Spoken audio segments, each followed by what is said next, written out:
안녕하세요. 피부과 전문의 닥터 원픽입니다. 오늘은 결혼을 앞두신 예비 신부분들을 위해 피부과 전문의 입장에서 직접 짜드리는 웨딩 피부 플랜을 가져왔습니다. 결혼식은 평생 한 번 사진과 영상으로 영원히 남는 날이잖아요. 그런데 결혼식 직전에 가서야 지금이라도 뭔가 해야 하나 하고 급하게 시술을 찾으시는 분들이 정말 많습니다. 오늘은 그런 실수 없이 6개월 전부터 결혼식 2주 전까지 시기별로 뭘 해야 하는지 딱 정리해 드릴게요. 끝까지 보시면 나만의 웨딩 피부 로드맵이 완성됩니다.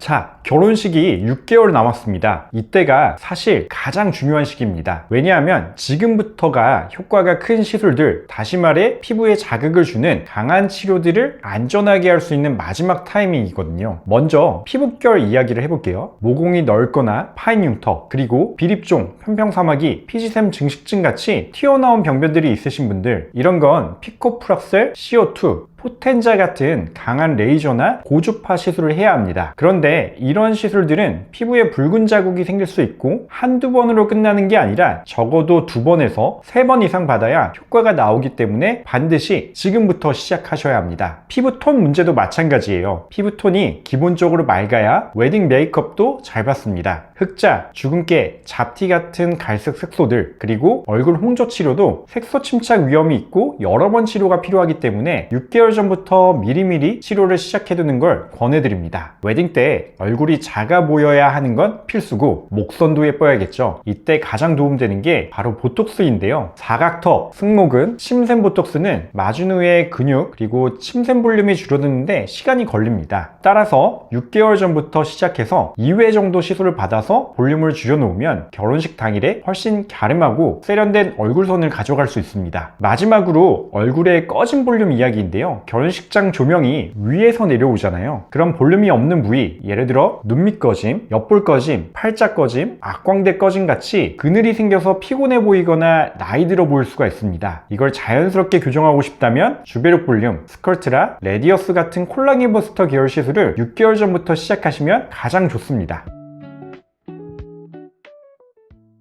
자, 이제 결혼식이 2개월에서 3개월이 남은 거예요. 이 시기는 정말 바빠지는 때입니다. 해야 할 것들이 진짜 많거든요. 먼저 보톡스를 맞는 게 좋습니다. 6개월 전에 나는 사각턱, 승모근, 침대 보톡스를 이미 맞았어요. 괜찮습니다. 이때 한 번 더 추가로 맞으셔서 볼륨을 한층 더 줄여주세요. 아직 안 맞으셨다면 지금이라도 시작할 수 있습니다. 그리고 이 시기부터는 이마, 미간, 눈가, 주름 관련 보톡스를 맞는 것도 좋습니다. 단 이건 2개월에서 3개월 전에 맞는 걸 추천드리는데요. 처음 맞아보신 분은 표정 적응에 시간이 필요하거든요. 얼굴을 더 갸름하고 작게 보이게 하는 리프팅 시술도 이 시기에 해볼 수 있습니다. 울세라, 온다 같은 리프팅 지방 감소 시술이 대표적이고 필요하다면 지방분해 주사도 추가해볼 수 있습니다. 반대로 볼륨이 너무 꺼주신 분들은 이 시기에 필러를 선택하는 것이 가장 효과적입니다. 한 번의 시술로도 그늘진 인상, 피곤해 보이는 인상을 바로 개선할 수 있거든요. 필러가 부담스럽다면 콜라겐 부스터를 선택해볼 수도 있는데요. 아무래도 2개월에서 3개월은 콜라겐 부스터로 볼륨이 차오르기에는 약간의 빠듯함이 있습니다. 하지만 해결책이 있죠. 콜라겐 부스터 중 초기 볼륨 효과가 가장 빠른 레디어스로 시술 받으시면 됩니다. 그렇게 하면 결혼식 당일에도 그늘지지 않은 부드러운 얼굴선을 유지하실 수 있습니다. 자, 여기에다가 화장을 잘 받는 피부를 위한 피부결 치료도 이 시기에 해야 해요. 모공과 탄력을 위한 써마지, 촉촉한 피부를 위한 물광주사, 리쥬란, 모공 탄력 개선을 위한 주베룩, 리투우까지 조합해서 받으시면 시너지가 정말 좋습니다. 자, 그리고 웨딩드레스를 입으면 드러나는 바디 부위 관리도 놓칠 수 없죠. 팔뚝은 마이크로웨이브로 지방을 줄여주는 온다 리프팅과 지방분해 주사로 슬림하게 만들 수 있습니다. 등 부위도 드레스에서 노출되는 경우가 많기 때문에 등드름, 색소 침착이 있다면 2개월에서 3개월 전부터 필링, 레이저, 먹는 항상제 등으로 미리 관리를 시작하는 게 중요합니다.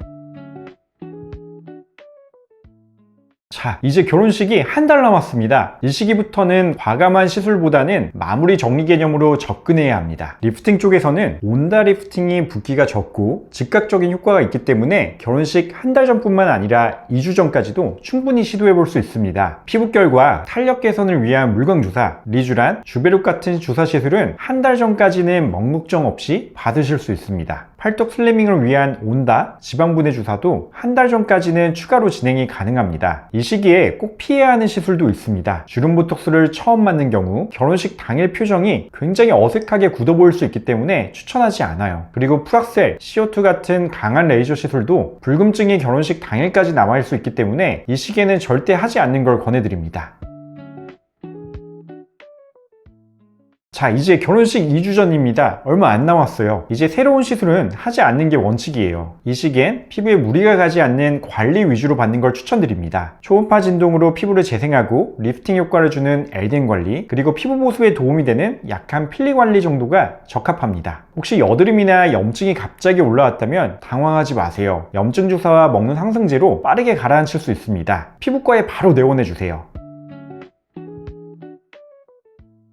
자, 오늘 결혼식 6개월 전부터 2주 전까지 시기별 웨딩 피부 플랜을 모두 정리해드렸습니다. 핵심은 미리미리 시작할수록 선택지가 넓어지고 결과도 훨씬 자연스럽다는 것, 급하게 하면 오히려 역효과가 날 수 있다는 거 꼭 기억해주세요. 만약 너무 할 것들이 많고 복잡해서 잘 모르겠다 하시는 분들, 제가 그런 분들을 위해 저희 병원 웨딩 프로그램을 만들어뒀으니 언제든 방문해주시면 제가 자세히 설명드리겠습니다. 궁금하신 점은 댓글로 남겨주시고 도움이 되셨다면 좋아요와 구독 부탁드립니다. 다음 영상에서 다시 뵙겠습니다. 감사합니다.